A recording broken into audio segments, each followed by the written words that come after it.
Now, it should be the simplest thing to say, that terror supporters are not welcome in our country. But the Prime Minister just can't say it. He can't say that terror supporters aren't welcome in Australia. Liberal MP Julian Leeser asked Albanese this question twice today in Parliament. Have a look. Prime Minister, on October 7, Hamas terrorists went into small Israeli farming villages and a music festival, where they filmed themselves gleefully murdering children, raping women and mutilating their victims, including after death. 1,300 innocent people were gunned down and murdered for sport, and 251 hostages were forced at gunpoint into Hamas terror tunnels under Gaza. On return, thousands of people were dancing in the streets in celebration. Prime Minister, does supporting Hamas pass the character test for an Australian visa? A simple answer. The Prime Minister just couldn't answer the question.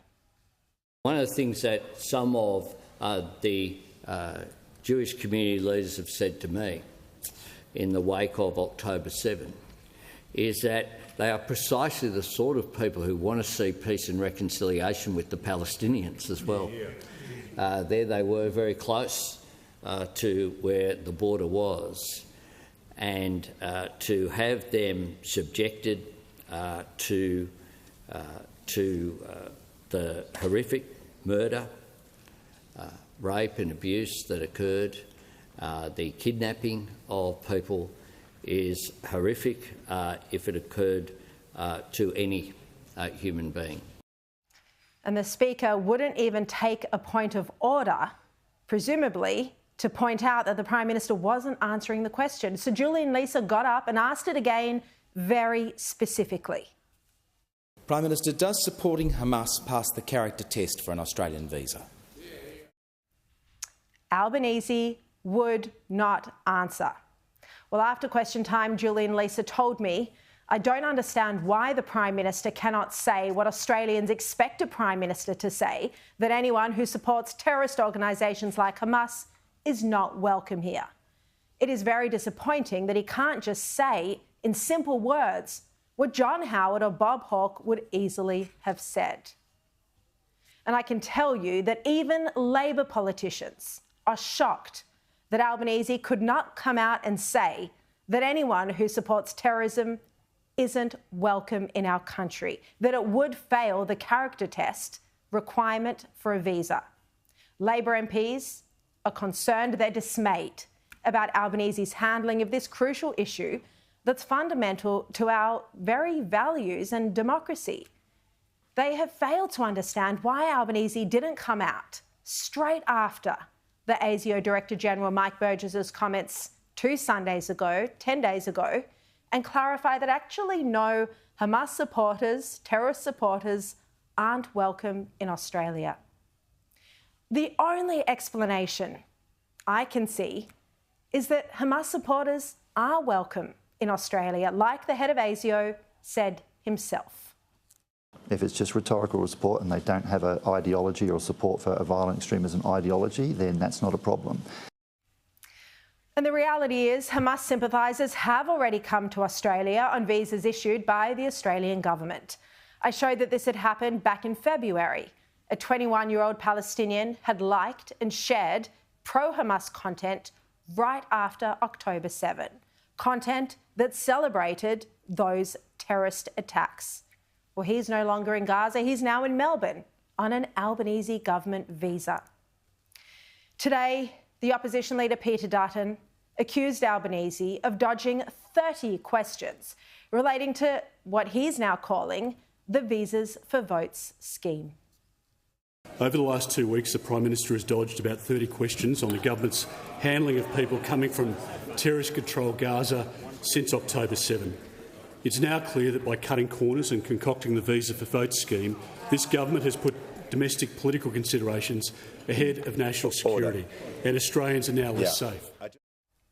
And not to get into too much detail about what went on in Parliament, but they actually made Peter Dutton remove the phrase Visa for Votes. That's not even allowed. Freedom of speech to call this Visa for Votes, that's not even allowed under the Labor government in Parliament. That is freedom of speech. Now, here were some of the questions that the Prime Minister refused to answer just today. Will individuals currently in the terrorist-controlled Gaza war zone who have already been granted a visa by this government be subject to face-to-face interviews or biometric checks before they arrive in Australia? How many people from the Gaza war zone has Qatar accepted? I refer to the government's issuing of tourist visas to nearly 3,000 people from the terrorist-controlled Gaza war zone. Can the Prime Minister provide details on any concerns raised by the New South Wales State Police or the New South Wales Government regarding this matter? Albanese calls all the questions about the visa process pointless noise, and he lectured Dutton about national security. National security is too important to be used as a political football. Our national security is something that historically in this place, has been above the sort of game playing and targeting that we've seen here. The targeting of any group based upon hate is a bad thing, whether that's people of Jewish faith, people of Islamic faith. And what they don't want also is conflict brought here. They want Australia to play a constructive role. Now, that is an extraordinary remark, that he doesn't want the conflict brought here, when the Prime Minister is literally handing out visas to thousands of people from a terrorist hotspot without proper, or in some cases, any security checks. There are also live questions about whether Tony Burke gave any ministerial or personal recommendations to overturn visa cancellations. His office simply won't answer the question.